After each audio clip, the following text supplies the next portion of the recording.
Howdy, folks. Widget Walls from NeedCoffee.com here.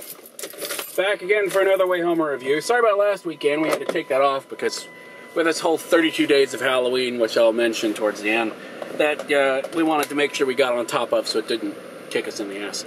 Wayhomer reviews. Here's how they work. I've just left the cinema. That's that over there. Not the big SUV thing, but behind that. Where you see movies. That's what you do. And I've just seen one, and I'm going to tell you about it on my way home. And today, we're here to talk about Real Steel. Okay, so, Real Steel. We do the synopsis first. Normally we do that. Real Steel, basically, this takes place in the future, a fairly recognizable future. The main difference being is that boxing as a sport has been replaced by robot boxing. And Hugh Jackman used to be a real boxer, human-type boxer. But basically, through various means, and again, I never give away anything that's not in the trailer, but basically he's a washed-up human being, much less boxer, and is trying to make ends meet with robot boxers, and not having a lot of luck. And then throw into this equation the fact that he's got a kid who he is now stuck with. And so he is basically scraping along rock bottom with everything, his career, his kid, his relationships, and perhaps, and basically when he's out with his kid, they find some sort of prototype robot, and perhaps through the robot and through his kid, he can find redemption. I mean, that's all in the trailer. I mean, I'm not giving anything away. Anyway, so there is your synopsis. Now, all right, we've been giving this film a lot of grief because it looks like that trailer, if you've seen it, it's a groan-worthy trailer because it looks like the Rock'em Sock'em Robots movie, okay? Now, the first thing I want to tell you is, it is the Rock'em Sock'em Robots movie, okay? What the trailer, first of all, the trailer is not very good because the trailer paints a portrait of a, not just a Rock'em Sock'em Robots movie, but a sappy, feel-good, warm, slightly cuddly, even for metal things, slightly cuddly, sort of family film that, I don't know, is just not going to be very pleasant. It's okay, you know underdog films, whether they're boxing or otherwise, where it's like, they're going to come back from behind and they're going to win. You know, that's an entire subgenre of films. Because we've seen them so much, you kind of have to bring something new to the table, or at least execute it really, really well for anyone to give a damn, because otherwise we're just going to be bored, because, I mean, it's not just the trailer that gives everything about Real Steel away, okay? It's the type of film that it is that 80% of what's going to happen, you could probably predict it was going to happen. The trailer doesn't help matters, okay? But here's the thing. Sometimes you can have a film that is 80% formulaic with a little bit of a 20% twist going on, but you execute the 80% really, really well, and it can entertain. Is it going to change the genre of, is there a subgenre of sci-fi boxing movies? I have no idea. Is it going to change, you know, the face of the genre as we know it? No. Is it going to, you know, win an acting award? No.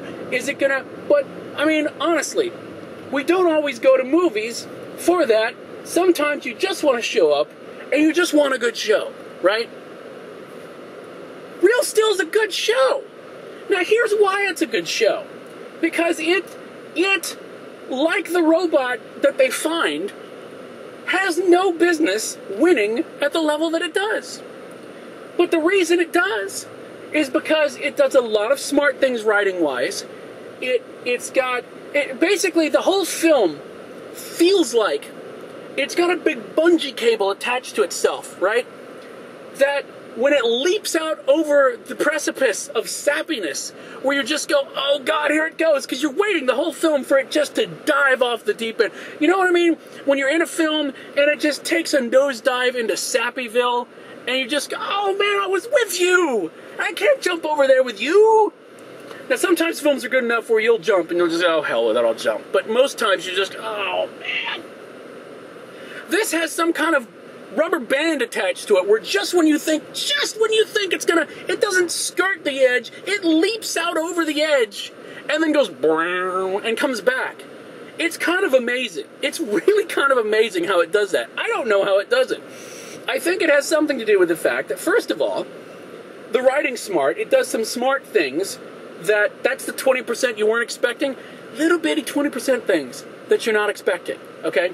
Because it seems like it's going to be totally formulaic. It isn't. Just a little bit, okay? Primarily, I think the thing that works beyond that is Hugh Jackman, first of all, the cast, completely sells it, okay? It's like all of them, just go and come back, right? It's kind of amazing to watch. So, Hugh Jackman is Hugh Jackman. And regardless of anything going into the film, I knew I was going to enjoy Hugh Jackman, because Hugh Jackman kind of has a pass from me. Because, I mean, this is a guy who has been Wolverine in approximately 1.5 good X-Men movies, right? That's 1.5, do the math, out of 4. Okay, 1.5. Put together the 0.5 however you want. But, so, Hugh Jackman, I dig the guy, okay? I hope he's as nice as he seems he is, because he seems pretty awesome. He completely sells this thing of being just an ass, right? So, but he plays there are asses and there are likable asses, you know what I mean? Where even though you know the guy's an ass, you still kind of root for him anyway, because he's just that kind of, you know, he's a likable ass. I'm sure we've all met them. I'm sure some of us have dated them, okay? But, so he does that completely well. His love interest in the film really does her part very well. Everybody does really well. The kid, Dakota something, okay? Really good, okay? It is a kid, and between the kid and Jackman and the story, it's so good, the film survives a dance sequence. At which point I thought, oh my God, are we really going here? But it actually works. They actually make that work, which is sort of amazing. So anyway, the kid's really good. So the acting all works well. The effects, which I was afraid were going to suck, because, I mean, if you did not believe that they were actually running around with robots, and these were robots that were actually punching the crap out of it, you know what this is? Here's what happened. They basically took all the robot crap punching face thing that should have been in all the Transformers movies that you were hoping would be like wall to wall. They went, oh, there's this unused robot punching on the shelf. Why don't we just throw this in here? It works. I mean, they did a combination of CG and animatronic robots, and a lot of times you can't tell the difference. And when you can't tell the difference, you don't care. So, I mean, and the film's really well shot. I mean, normally, I don't, especially when I'm watching a film like this, I don't take a moment to go, wow, that's a really put together shot, you know? You know what I mean? That's the sort of thing you discover later on DVD, unless you are watching a film that you are going to go see the cinematography for. Who goes to see Real Steel for the cinematography? But there's really well-composed shots in that just made me stop and go, wow, right? You got a great score from Danny Elfman. That, granted, bits of it sound like outtakes from Good Will Hunting, but that was a good score, so I didn't care, because I was actually enjoying myself. So, I mean, what it boils down to is, the film is surprisingly good. It survives the fact, even though the trailer gives away practically everything, you don't care. I mean, you don't care. You might care. I didn't care. Because I basically said, okay, I'm going to go on the ride. Take me on the ride. It took me on the ride. It was a pleasant ride. So, Yeah, I mean, if, like I said, if you go wanting to be entertained, I think you can be entertained. Do I think you should probably rush out and see it? I don't know. I mean, I would say if all other things being equal, if you just want to go see a movie this weekend, and this is your kind of film, the sci-fi robot punchy thing, go see a matinee. It would be good. I mean, look at it this way. Look at it this way. There's going to be a Monopoly movie. There's a Battleship movie that's coming, right? Super Soakers, the rights have been sold. Candyland, the rights have been sold. All the toys and games of our youths. Kids, if you don't recognize those, ask your parents. All of those, they're going to be made into films. And I look at it this way.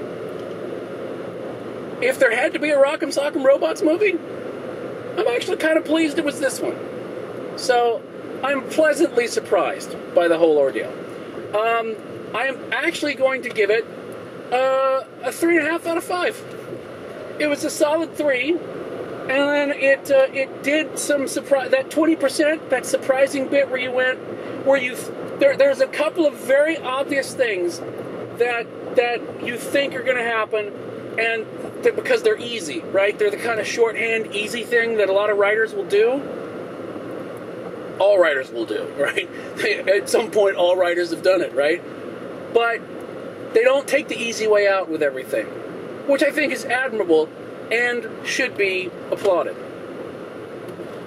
So there you go, 3.5 out of 5. I was not expecting to enjoy that film as much as I just did, and I'm pleased that I did. So, and I actually hope it does well. So there you go. There's another Wayhomer in the can for you. A big, giant steel can that punches. So, very quickly, I just want to mention the 32 Days of Halloween that I said before. It's our marathon that we've got going on Need Coffee. If you like Halloween, you probably don't like it as much as we do, because we're crazy. But 32 Days of Halloween, because 31 is simply not enough. We started September 30th because we're overachievers. Every day we start off with something short. Every night there's a movie posted, and every day there's some kind of audio file posted of reading of Poe or Lovecraft, or maybe even an original of mine in there sometimes. So that's happening. So go to Need Coffee and you'll see a lot of that.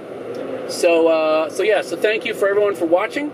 As always, if you like this, please share it with someone you care about. If you don't like it, share it with someone you hate. I don't care however it gets shared, as long as it gets shared. That makes me happy. So, until next time, we'll say bye.